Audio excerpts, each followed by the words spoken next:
માંથી આવું છું. મારું નામ માવજીભાઈ છે. અમારી સાથે વિપુલભાઈ વાળા છે અને અલ્પેશભાઈ લાઠિયા પણ અહીંયા હાજરમાં છે. અને અમારા જીતુભાઈ જે એનિમલ હોસ્પિટલ પશુપાલનના ડૉક્ટર છે, એ અમારા ડીલર પણ છે. તો અમે ઘણા ટાઈમથી આવું આયોજન કરતા હતા. તો આત્મા સાથે આવું એક કાર્યક્રમનું આયોજન થયું. તો અમે એના આમંત્રણ આપવામાં આવ્યું. તો મેં કીધું આપણે પણ ત્યાં ભાગ લઈએ. ખાસ કરીને રસિકભાઈએ આખી યોજનાકીય વાત કરી, મણિલાલભાઈ આખી પ્રાકૃતિક ખેતીની વાત કરી. તો એની અંદર આગળ હું ડ્રીપ ઇરિગેશનમાં પાણી બચાવવાની કે ડ્રીપ ઇરિગેશનમાં આમાં આપણે બેઠા છે ભાઈઓ અને બહેનો, કોની વાડી ઉપર ડ્રીપ ઇરિગેશન લાગેલું છે, થોડી ઊંચી હાથ કરો તો થોડો ખ્યાલ આવે. તો આ આપણો ત્રીજો કોન્સેપ્ટમાં આપણો એ છે કે આપણે ડ્રીપ ઇરિગેશનમાં એક તો આપણે દરિયાકાંઠાના વિસ્તારમાં આપણે ત્યાં આપણે વસેલા છીએ અને આપણી જમીન અને તેની સાથે ખેતી કરી છે. તો અહીંના મણિલાલભાઈ છેલ્લા હું 20 થી 25 વર્ષથી આ એરિયામાં લખપતથી માંડી અને ઓલી બાજુ ભચાઉ અને આ બાજુ માંડવીના કે મુંદ્રાના એરિયામાં કોસ્ટલ વિસ્તારમાં મેં ઘણા વર્ષો કામ કરેલું છે. અને રસિકભાઈને ખબર નહીં પણ હું ત્યાં એમના વાડી પર આવી રીતે આપણા ખેડૂતોનો ટૂર પણ લઈ ગયો અને હકીકતે મણિલાલભાઈ પહોંચેલા છે. તેમના દીકરાનો બીકોમ કરીને ઘણી બધી ટ્રેનિંગો કરીને એમનો છોકરો એન્જિનિયર કરીને બધું આ ડેવલપ કરેલું છે. તો આપણે પણ પોતાના ઘરે પણ આપણે આ નાના પાયે શરૂ કર્યું છે. ખાસ અમારે બહેનોને વાત કરું કે ભુજની અંદર અમારે બહેનોના લગભગ સખી મંડળના અને આત્માના પ્રોજેક્ટના ગ્રુપમાં બહેનોનું મોટા પાયે અત્યારે ગ્રુપ સાથે હું કામ કરું છું. તો મણિલાલભાઈ વાત કરી તો બહેનોની કે અમારે તો ખેતી નથી, અમારી પાસે જમીન નથી અને એક ગાય પણ નથી, તો અમે શું કરીએ? અને અમારી પાસે ઘર આગળ જમીન નથી. તો અમે એક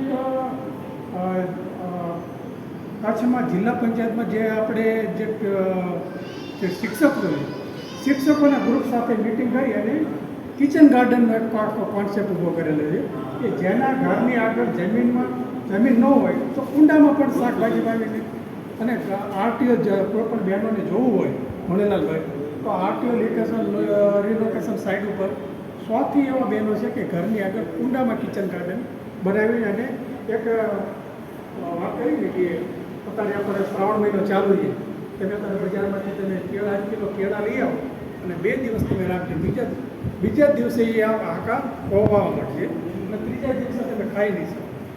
પ્રાકૃતિક ખેતીમાં જે મુંદ્રા તાલુકામાં એક ખેડૂત કરે છે, તમે એ અઠવાડિયેથી 10 દિવસ કેળા રાખો તો રહી શકે. તો કહેવાનો મતલબ કે આપણા ઘરથી શરૂઆત આપણે પ્રાકૃતિક ખેતીથી કરવી પડશે. અને એમાંય તે ખેડૂતોએ પોતાના ખેતરમાં ડ્રીપ ઇરિગેશન ફરજિયાત વસાવવું પડશે. આજે તમે નહીં વસાવો તો 5 વર્ષ પછી તમારે વસાવવું પડશે. એનું કારણ છે કે આપણા કોસ્ટલ એરિયામાં જે દરિયાકાંઠામાં TDS દિવસે દિવસે વધતો જાય. મુંદ્રા તાલુકામાં 7,000થી માંડીને 3,500 થી 7,000 TDSમાં ખારેકની ખેતી પણ કરે છે, પણ એ આ પ્રાકૃતિક ખેતી સાથે કરી શકે. તો એ જેમ ખારાશ વધતું એ આપણા જે ઉત્પાદન આવશે કે આપણે પીવામાં પાણીમાં આવશે. અત્યારે એવું કોઈ પણ ગામને કે મિનરલ વોટરની બોટલો ગામડામાં પણ નહીં જતી હોય. તો આ બધું પરિવર્તન છે. તો આ પરિવર્તનમાં આપણે પાણી બચાવવું પડશે, આપણે સારું ખાવું પડશે, સારું ઉગાડવું પડશે અને આપણા ઘરથી જ આપણે શરૂઆત કરવી પડશે. જો આપણે ઘરથી શરૂઆત નહીં કરીએ તો લાંબા ગાળે આ બધી પરિસ્થિતિઓનો સામનો કરવા આપણે તૈયાર રહેવું પડશે.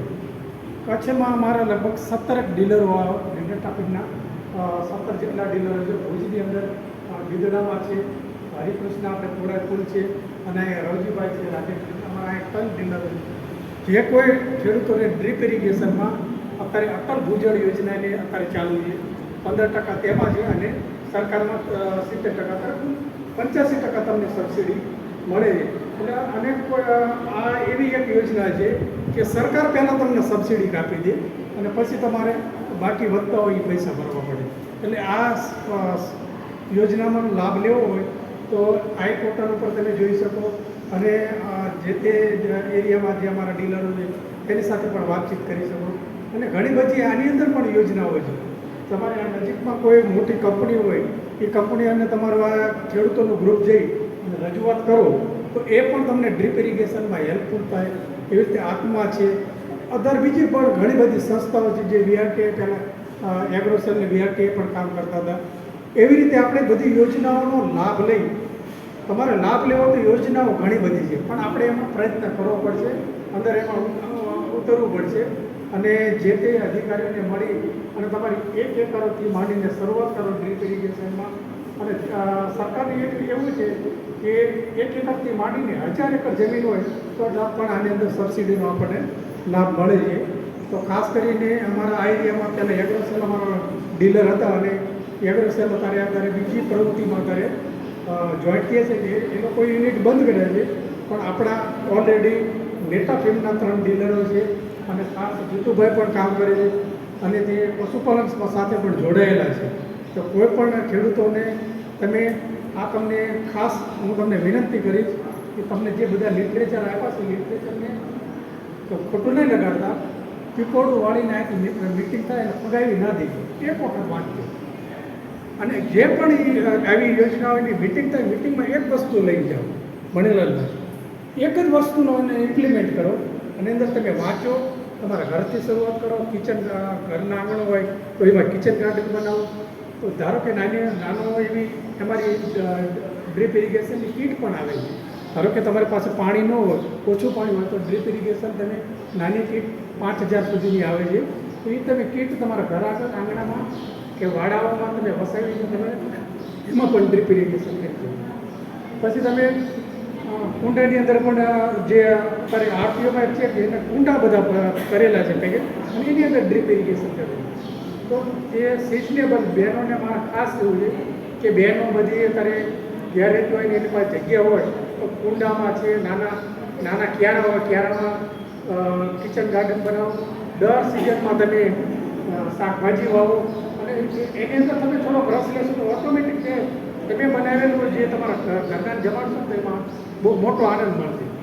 તો ખાસ બહેનોને એમ કે તમે જૂથ સાથે જોડાયેલા પશુપાલનના હોય કે ખેતીના હોય એ બાગાયતના હોય તો તમે આનો પણ એમાં ઉપયોગ કરો અને તમે એમાં મોટા પાયે હોય તો અમને જે ખેડૂતો આની અંદર મણિલાલભાઈ જેવા છે ખેડૂતો સાથે જો તમે ડ્રીપ ઇરિગેશનમાં છે કોઈ આમ તમારે જોવું હોય, જાણવું હોય તમે ગ્રુપને પણ તમે એ ખેડૂતો સાથે મણિલાલભાઈ જેવા છે કે બીજા મોટી એજન્સીઓ છે કે ગવર્મેન્ટના ફાર્મ છે કે સંશોધન કેન્દ્ર એને પણ વિઝિટ પણ તમને કરાવી શકે છે.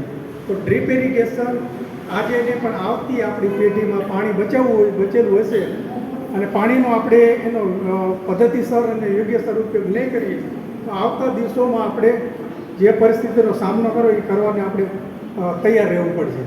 ખાસ કરીને આવતી પેઢીને, આપણા ભાવિ પેઢીને બચાવવા માટે ડ્રીપ ઇરિગેશન કરો, પ્રાકૃતિક ખેતી કરો અને સારું આપણે કરીએ અને બાજુમાં 5 જણાને આપણે દેખાય એવું એને સારું જ્ઞાન આપો તો આવતી પેઢીમાં આપણે આપણા જે રાજ્યપાલ છે કે આપણા જે વડાપ્રધાન છે આના માટે બહુ ઘણી બધી મહેનત કરી છે.